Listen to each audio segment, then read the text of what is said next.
Well, hello class. Welcome to the end or almost the end of Unit 2. My hope is that this video will take because the first one that I just recorded with all of my answers to a number of your questions, I got to the end and it didn't take. So this is take 2. Hope you're having a good week and that the learning process has been one that's been enjoyable and you find some great value in what you're reading, the things that you're thinking about this week. So what I want to do really quickly in this video is I want to speak to 2 or 3 questions that you asked. I think great questions. But before I do that, I want to say one thing that I've been really, I would say grateful, impressed by, and I hope continues throughout the rest of our time together. And that is that I am noticing, it's very clear to me, that you have really been reading the content. And you've not just been reading the content, but you've been reading into the content, which I think is even more important. So thank you for that. I just briefly want to say that about the fact that I saw a number of you write about how you, essentially you're saying, I didn't think that this career counseling process would include a treatment plan. And what's interesting about that is even though we have a book titled Treatment Planning and Career Counseling, still I didn't think that that involved this. And so as you were reading through it, you said, oh, it just made so much sense. So I'm so glad that it does. But it was just, for me, I'm like, man, that's so great because now it's in many ways, it's confirming that this was in fact a great book to use. It's helpful. And one of the things, this came out of conversations that I have with students and with faculty in the MFT program. And so when you come to the week that we do, or the 2 weeks we do the artifacts, and I ask you to find content that relates specifically to career counseling, please make the most of that, because I will tell you that a number of things that you're looking at in this class, this semester, have to do with what students and faculty have shared with me in the past. And one of those things was this reality that students want a treatment plan. They want case studies. They want, in fact, most of what you see in the class today is an improvement. It's a reiteration of what the class was, because students said, what if we did this? Or I think we need this, or wouldn't it be beneficial to do this? And so I said, let's do it. Let's just put it in there. And so I've been grateful for those conversations, and I hope that you will find that as well. So thank you for what you have done so far in the semester. I do hope that it's been really a meaningful time for you as you think through what it is we're reading, the things we're talking about, the questions we're asking, and so forth. Okay, so thank you for that. I want to just hit on a couple of questions. And really briefly, so I don't want to take up too much of your time, but I do want to, as I mentioned I would, respond to some of these questions. So one of the things that's asked is, I'm just going to read this. LipTac states that career counselors do not have the resources to help them navigate through the diagnosis. My question is there a book that can help them during the process, something similar to the DSM? And I'm just going to say, and I have no problem saying this, I don't know. I don't think so. Because I've looked high and low, near and far, long and hard, to find what I believe is many really strong texts in this field of study as I could. And I'm not seeing anything specifically, but what I will say is this, and I've heard this again and again, that professionals oftentimes think that those who are the most qualified and equipped to do this work, right off the bat, are folks like you. People that have a background in clinical psychology, people that have a background in counseling psychology, people that have a background in marriage and family therapy. Because what you get to do is you get to use, kind of almost from a grid standpoint, you get to use what you're studying in the other portions of your class, the MFT reality, or not your class, your program, and you get to look at career counseling through that lens. And so you can take the DSM processes and you can and the theories and techniques, and you can look at career counseling through that lens and say, okay, so I think what's being communicated is this, and I think that if I were to do this way, that would be really beneficial, really helpful, right?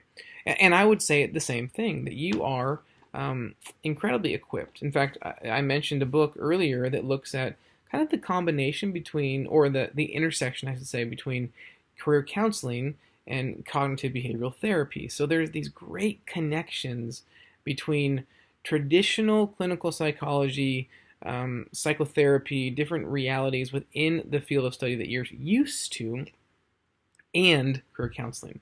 So I want to encourage you in that when you think about what am I being prepared for, I think in many ways you're being prepared to use this more quickly than many. For me, I've been doing this work for 10 years, but I didn't have the same background. I had a similar background in some ways in that it was applied and social science related, but it wasn't a degree like you in marriage and family therapy.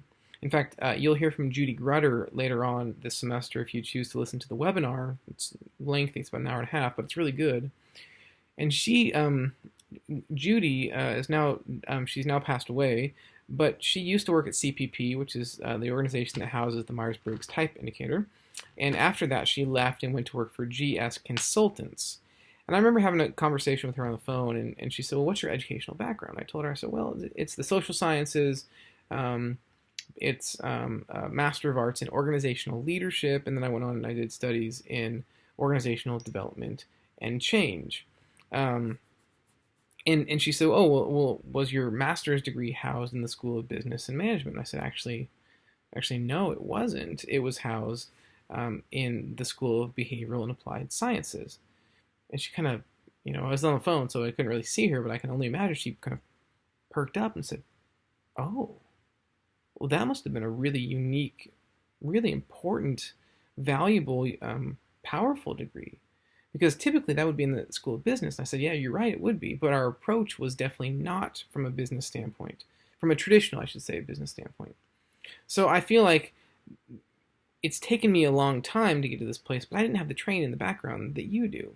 So even as you think about what do I do with this now that I know what I know, I think I just want to encourage you that using some of the background that you have is going to be really important to then implement within this reality of career counseling if you choose to go into this field. And if nothing else, at least you now know what you know. And so when you're doing traditional, therapy with your clients, you can at least bring in elements of this work, right?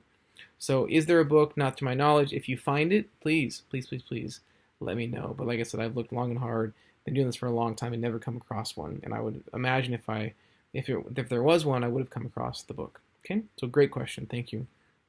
Another question that was asked was, how do we kind of deal with things in order, or is there a reality that we should do? Should we really walk through them in order? And one of the questions was basically if a client comes to us and they are presenting symptoms of, say, clinical depression, do we deal, and they're also unemployed, or they hate their job, or whatever the case may be, right? So do we deal with the employment issue first, or do we deal with the depression issue first?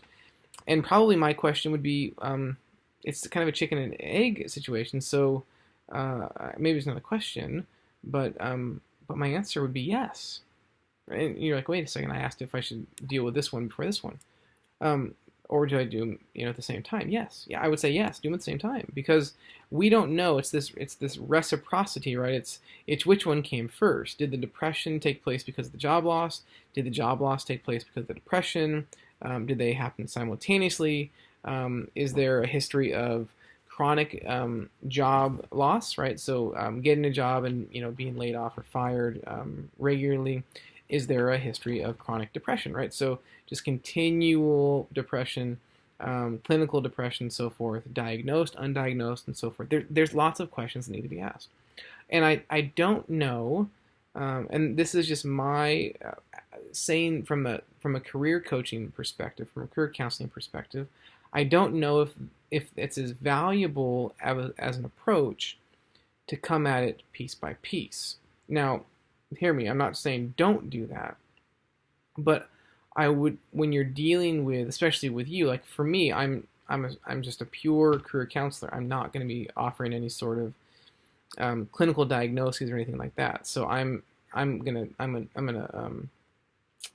what's the word I'm thinking of?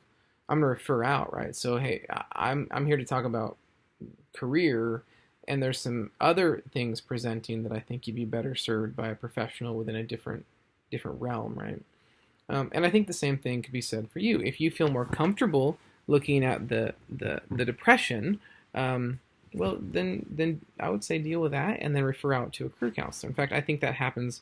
Many of the clients that I get actually come from former students of mine that took this class, who then send clients to me and say, hey, I don't do the career piece.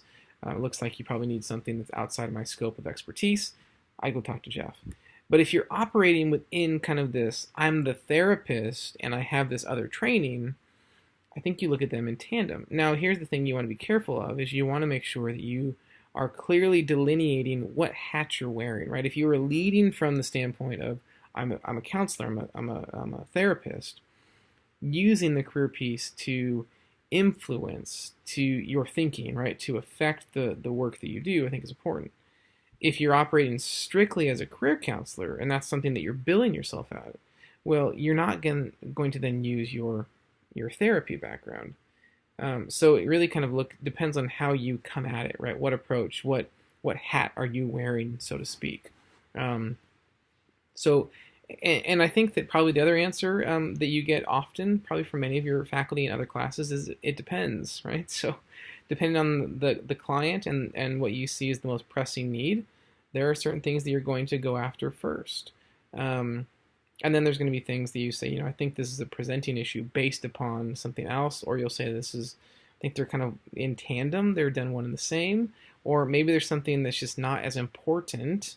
And maybe it is that, hey, you're really in a state of depression that is really significant.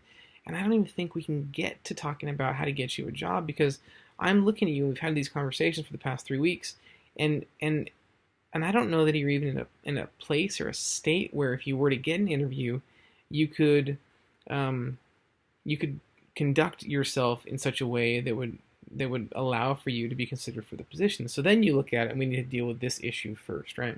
So everything's it's all going to depend. It's all going to differ because every situation, every scenario is going to be different, which again speaks to why when you do your case studies, I'm not giving you feedback and saying, hey, you're wrong or you're right. That's a really good approach because you know yourself best and you're ultimately going to know the client best to know how to best serve the client, right? So it's a great question, and I think that you should be considering those questions as far as what do I really focus on first, what I focus on next and last, but also being really, I would say, open-handed, if you will, to know that maybe going into something thinking it's got to be this way, maybe that's not always the case, all right? It's a great, great question.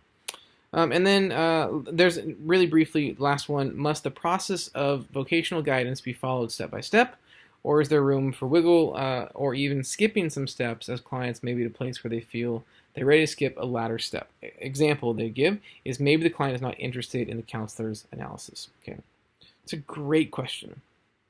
And again, my answer is going to be it depends. So some clients, just what you have to do. Like we just got to get to this endpoint.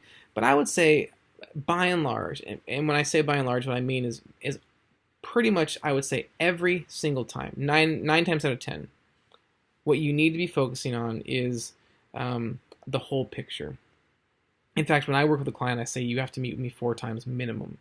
And if you're not willing to do that, I can't work with you when I'm looking at a specific approach, right? Because if they're not willing to hear my analysis, well, I don't know that I can actually make an argument for why they should consider other things, right? So when I do my intake, I will ask clients right off the bat, what do you think is the number one issue that you're dealing with? What's the biggest problem right now? And I'll put client's response. And then I'll ask them toward the end of our first time together is what do you believe is the solution? Okay, so problem, solution. If you identify the wrong problem, there's no way you can identify the right solution. So then at the end of our first time together, I say, well, I'll write down what I think is the problem. And then at the end of our time together, 4 weeks, I write down, based upon conversation we have with the client, what it is that here's some potential solutions to the problem that maybe we agreed on, maybe we didn't. I hate my job. I want a new job. That's my number one problem. I'm probably going to say, that is a problem, but it's probably not the biggest problem, right? That's a symptom of the actual core issue that needs to be dealt with. And then we dig into that. And I don't know that I can properly communicate that to the client if I don't offer the analysis. So yes, it depends, but I would be slow to cut things out of the process given that you're the professional and the one that knows how to do this process and what you believe is going to be most helpful for the client. Okay, so great questions. Thank you. Keep them coming. I'm looking forward to more of them. Hope you have a great weekend, and we will see you online real soon.